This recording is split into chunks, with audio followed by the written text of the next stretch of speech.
something happens with the Wi-Fi, but luckily tonight the Wi-Fi is cooperating. So thanks for tuning in tonight. Let me know where you're watching from, and please take a minute and tag your local retailer. They really could use the shout out, and you know, we're all in this together, right? Sorry. So what we're going to do is we are going to update this chair, both the leather and the wood, and y'all can let me know what you think of it. We are going to, I know a lot of people are going to say, oh my gosh, I can't believe you're going to paint that chair. This is not some antique or anything like that. This is just a very pretty chair that I picked up. I don't even know where. I got to be honest with you. I'm not really sure where this chair came from. So we are going to update it because it is very dated. The seat is going to be updated with a custom mix of vintage duck egg and Driftwood and Savannah Mist. And the back is going to be updated with Sawmill Gravy. So I want you to let me know what you think of that idea. I'm going to grab a brush over here, and I'll be right back. All right, so we had some little issues with this. I don't know if you can tell. I think they're covered up pretty well. But this chair is actually put together in a couple of different places, and it had some issues with that needed to be glued and clamped in here. And I'm going to show you the bottom too so that you can see it's super cute. A lot of times when people are updating chairs like this, they'll paint it completely white, and then after they paint it, then they go back in and they low light it with wax. A lot of times when you've got something with so much dark on it like this, it's just as easy if you don't put as much paint on it. So that's what we're going to start with tonight. All right, so we have Sawmill Gravy by Dixie Belle, and it's one of my favorites. It's not really white, but it's not really off-white. And no, I did not put plastic on the top of it like I should have before I closed it up. So we are going to go ahead and get started. And if you follow me, you know I love my dog food trays. All right, so we're going to, I don't want this to be completely without any color. So I'm going to do more of a wash than anything, and I did not tape off the plastic, because the leather, because the leather is going to get painted too. So if I get a little bit of whitewash on it, it doesn't stress me out at all. I want it lightened up nicely. And now you can do a wash, or you may choose to paint yours completely. You may decide that painting yours all the way and then low lighting it is the way you want to go. But sometimes it is a neater look if you just do a little dry brush over it. And you know what? If you don't like this, you can always go back and put more paint on it, right? It's always an option. All right.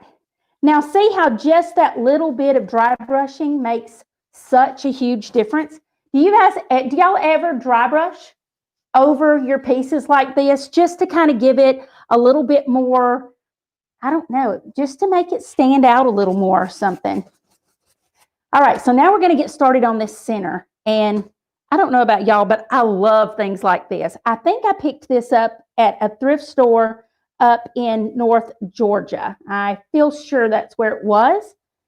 I remember the day that I got it. I just don't remember where it was. All right. Now, you see what I'm saying about just dry brushing over that? Can you see from where you're watching how pretty just a little bit of paint going over those details makes them stand out? All right. Can y'all see that really well? I don't know how it's showing up on the video. Can you see it? And I have a live audience here tonight. My sweet friend Kathy Rudisil is here with me, keeping me company. And we are doing boot camp this week at 44 Marketplace. And Kathy drove down here from North Carolina to spend a few days with me. So she is actually here with me tonight at the studio. She and Hop, my little tree frog that I love, love, love. He's always on the door when I work at night. And I just think he's the cutest thing ever. Today we had a little mouse in the classroom that had gotten in the trash can, and I think he kind of shocked everybody, but I took him outside and let him go free.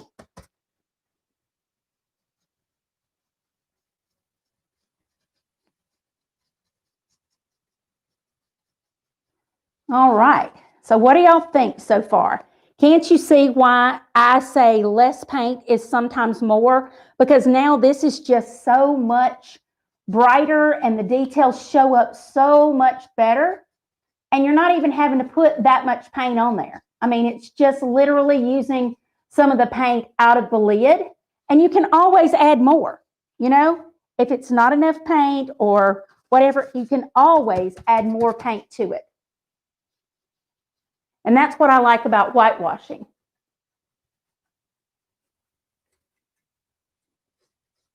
You don't have to use a light color though. If this chair had been a light color, you could take one of my favorites. Does anybody know what color my favorite is that I use all the time? Coffee bean. That's right. Kathy knew what it was.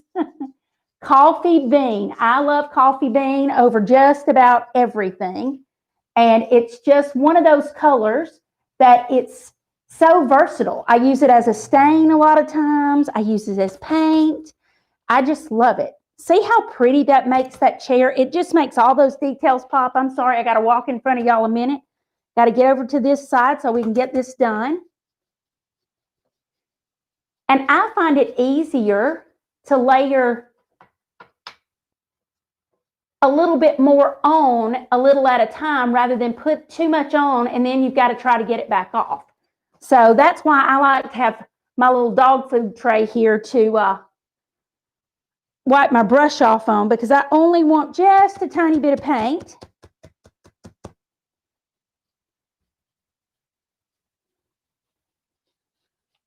See what a difference just a little bit of paint makes. Just makes this so much sweeter a chair. All right, have y'all ever painted leather before? Today we actually, in boot camp, Sandy Harbor is helping me out, and she showed them how to create a faux leather finish today in boot camp. And you could do that to this seat very, very easily. It would be gorgeous, but I kind of want this chair with all of this makes me think feminine, and that's kind of more of what I'm going for with this one tonight.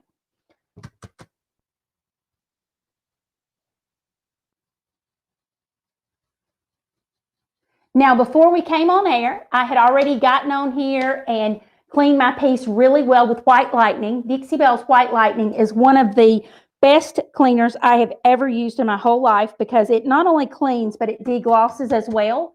And that's what makes me love it so much. It saves me so much work, and so much of the time, I don't have to worry about going back and, you know, doing any sanding on most pieces, because it just deglosses it and gets those pieces just so ready for paint right away. Now, I'm not going to worry so much about the back side of this piece tonight while I'm live with y'all, because y'all have already seen how great it is whitewashing. It's one of those things that it's just washing right out, and we're just loving it. We're going to start on this seat in just a minute. Now, sometimes if it looks too granular when you put it on here, you may have to take a baby wipe and wipe over it, or a soft cloth or something like that. But it's one of those things that you just have to feel whatever works for you, because I just put a very little bit of paint, and I see almost as soon as I put it on, it's dry. That's why it's called dry brushing, because there's very little wet paint on this at all. Very little. So by the time it's on there, it is dry, dry, dry. All right. Oop. The little tail down here I didn't get. Okay, so now you can see I've got a few little splooshes and splashes, but I want to show y'all what the legs and the feet look like. So I'm going to turn you down a little bit.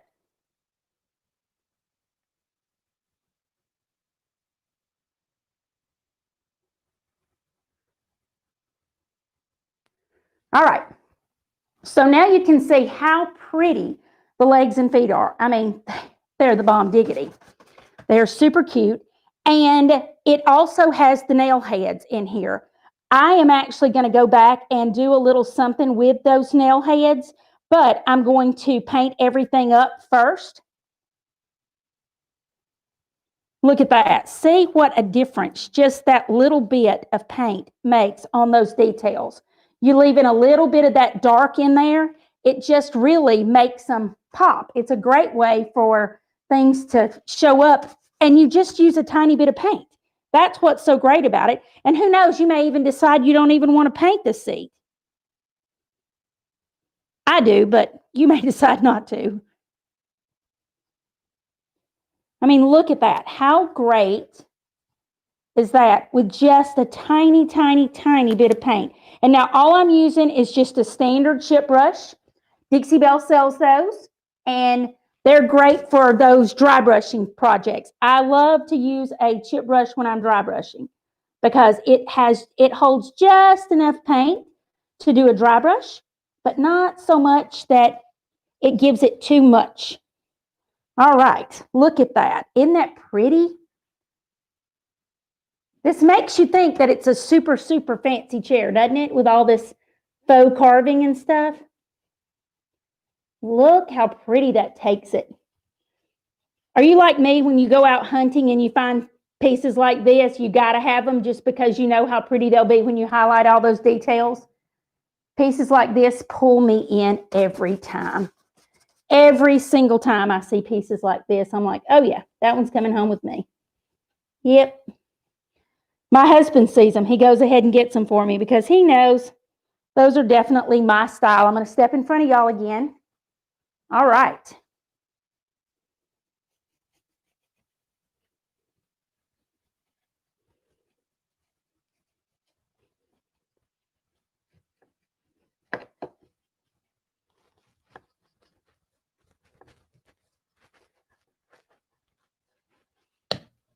Now, some of you might have sat on the floor, but I am way too old for that. We are going to sit up here, set this chair up here because that's where we're working smarter, not harder. We definitely want to get ourselves up off the floor if we can. If you've got one of those hydraulic lift carts like I do, that's usually what I use. But tonight it was busy. It had some things on it that I didn't want to unload. So we are just using a little table I had out here that I have got in the lineup to be painted. All right, so what do y'all think so far? Don't you love the way that softens it up? And so it's not quite so harsh. All right, so that is what we're going to do for right now. We're going to do the rest of it when y'all aren't watching, so I don't bore y'all to death. All right, so now we're going to turn you up slightly so you can see the seat. All right, there we go. Now we are going to work on this. This has already been all cleaned up, and we are using a Dixie Belle Mini Angled because that is my favorite one, and we're going to just start painting. Now keep in mind, because we're going over this with a light color, it is going to not look beautiful the first go round, but be mindful, trust the process, okay? It's going to be so much more beautiful when we're finished. It's going to be worth the trouble. And you'll notice I'm just kind of pouncing around those nail heads because we're going to go back in and we're going to make those nail heads stand out. But right now I just want to soften them up because the gold or bronze or whatever you want to call it is not doing it for me. But if you pounce around it, that allows those bristles to get down in those creases and crevices around it, and it'll soften that right up. Now, when y'all paint leather, what do you use to protect it? I like to use Easy Peasy Spray Wax or Dixie Belle Wax. Those are two of my faves to use, but I know other people use different things. That's what we were talking about in class. There's really no right or wrong way. Everybody just does things differently. All right, so I got a little bit down here. So we're going to soften that up. There we go.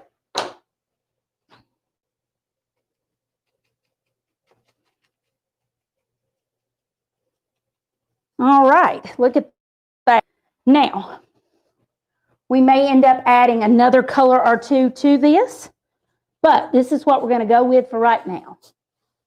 We're going to make this a very neutral palette.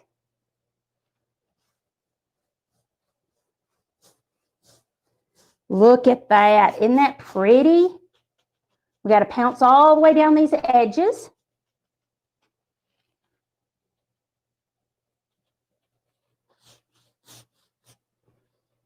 And I got to tell you, leather takes this paint so well. It's unbelievable. If you've got a leather top on a desk and you're hedging your bets because you're thinking, oh, I don't even want to have to deal with that. I got to tell you, Dixie Belle paint does leather so well. I wouldn't even have any hesitation to tell you, paint it. Absolutely paint it, because it's amazing what it can do for leather. And I just did not care for this orange leather seat. I'm sure it was pretty in the 1970s or something, but who remembers all of the, what color was it called? Avocado, and what was the other one that they had in the 70s? Harvest Gold. And there was an orange one. What was it? Rust? I remember it. How many of y'all had a couch with wooden arms and rust colored flowers? If you didn't have one, you knew somebody that had one, right? When I got married the first time, that's what we had in our living room, because somebody gave it to us, and that was in the late 80s. So that tells you how old I am. It was awesome, though, because it was free.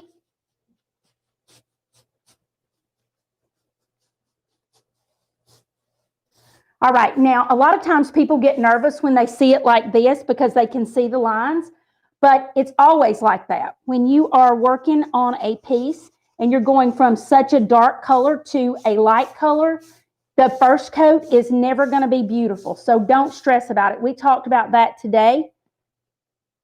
I got a dog hair. I can't imagine how I got a dog hair. Can y'all?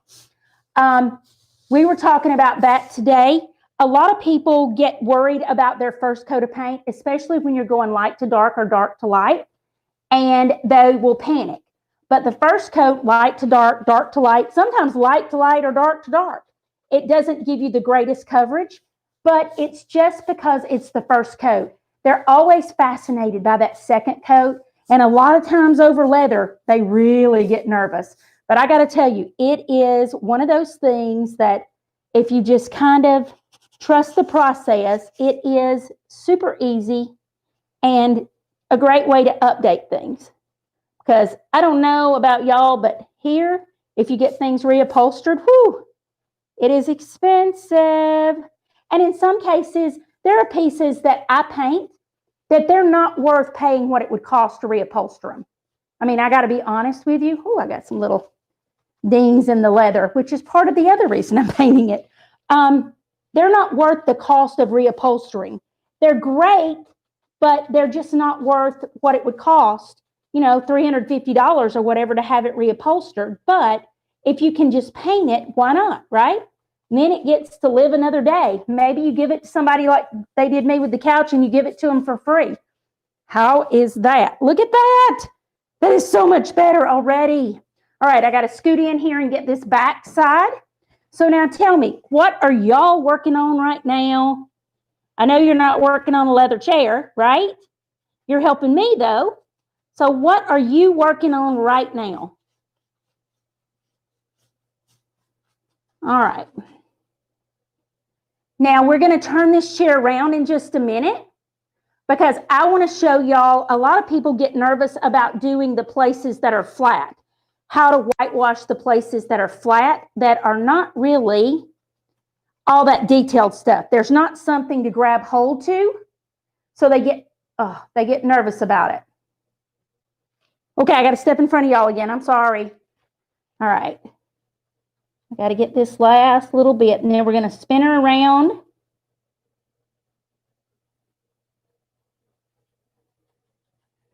All right.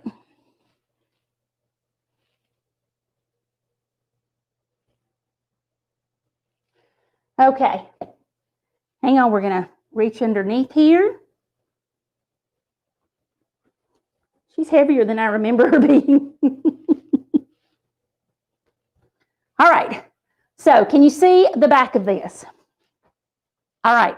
I'm going to turn you up just a hair so you can see the flat back. Okay? There's really not a lot of carving or anything that stands out. But when you are doing your whitewash, or in this case, your Sawmill Gravy wash, when you are doing your color wash, that's a better way to put it, you need to just make sure and softly touch your piece, okay? You just want a hint of color over it and build slowly. That's what I like to do. Just a hint of color and build slowly. Go back and forth, and in those creases and crevices, kind of put your brush in there and start. Go back and forth very lightly, because you can always put more on, but I got to tell you, it stinks to try to get it off. And you want to try to go with the grain of the wood as much as you can. I mean, there's going to be places that you're not going to be able to, but you want to go with the grain of the wood as much as you can. Even if it's faux wood. All right. Get a little bit more paint. And you can see, this is how I like to use mine. I like to keep it going up and down.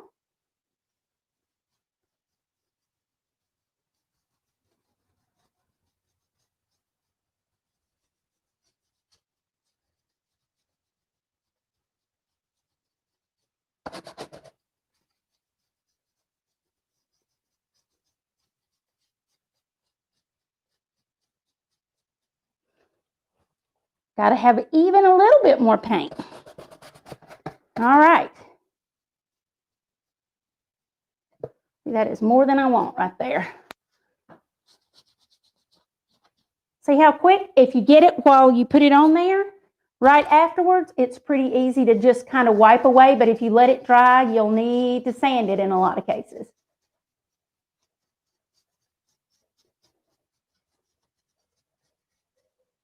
Now the back, you can put as much or as little. I like for it to catch on all those grooves and stuff, because doesn't it leave a nice definition right in there? I mean, it really makes those details stand out, and it kind of just is icing on the cake. Oh, I missed a little spot right there with our blue. We'll have to get it on that second go round. All right. So you can see how it is one of those things that sometimes it may take a little bit of time, but it's one of those things that is so worth it. Now, once you've done this much, I'm going to spin us back around so y'all can see. All right. Make sure we get centered back on here. All right. So you can see what a difference it made in the detail of this chair. Now, it's not finished. It's one of those things that you may have to put a whole nother layer on here to get the depth of coverage that you're wanting, because it's one of those things that it's strictly personal preference. You may want more white, you may want less white, you may even go back in with some metallics. That is my thought process with this. I'm doing this whitewash, but I'm going to touch all of these real pretty petals and everything. Those are going to end up with some metallics on them because they're just too pretty not to highlight with a little something. And now that we've given them some depth and dimension by adding this whitewash, then it is going to be gorgeous when we do that. Now, I know the question is going to be, how would you top coat this? Dixie Belle has a ton of top coats that you can use. So if you want to do satin top coat, if you want to do gator hide, whatever you want to do, any of them would work well. Or maybe you just want to use easy peasy spray wax. There's so many choices that you get to decide. I mean, if it were me, I don't know that it needs gator hide. If somebody asked me that question, I would say it's a vertical surface. It probably doesn't need gator hide. Now, you are going to have hands handling it up at the top, but it's not really something that's going to have a ton of wear. And this is more decorative. There's only a single chair. It's not going to be around your table probably. So there's really not anything that would, to me, that would say, okay, you better make sure you put gator hide on it. I would probably make this one a satin top coat piece just because it's so elegant looking. I would probably do a satin top coat if I were going to do a top coat. And this is the most difficult part. Getting here around the seat, it is the most difficult part to whitewash. You have to do a little bit from the front and a little bit from the back and just kind of be patient with it. And you may have to do a little wiping and things like that. And in the grand scheme of things, most people aren't even going to notice you're doing all that work because most people aren't even going to look down there by the seat. But you're going to know. So you want to make sure you get it all the way that you want it. All right, so y'all can see how much we've gotten done tonight. And you can see that we have got paint almost dry. I'm going to show you that seat one more time. Look at that. The seat is pretty close to dry. You can still see that it's a little wet through here, and I touched it right there, but I'm not going to worry about the fact that I touched it because I still got to put my second coat of paint on. And then we still have to go back in and protect it before we do anything else. So there is that. So if you have questions about color washing or whitewashing, or if you have a suggestion on a color that you would like added to it, maybe what kind of metallic you'd like to see or something like that, be sure to let me know. If you're watching this in replay, thanks so much for hashtagging replay. I would greatly appreciate it so I know that you stopped in. And I hope that everyone is having a great Monday night. I hope you get a chance to work on something pretty like this. All right, so let me know what you think, and I will get finished pictures up this week. Thanks for watching, y'all. See you later.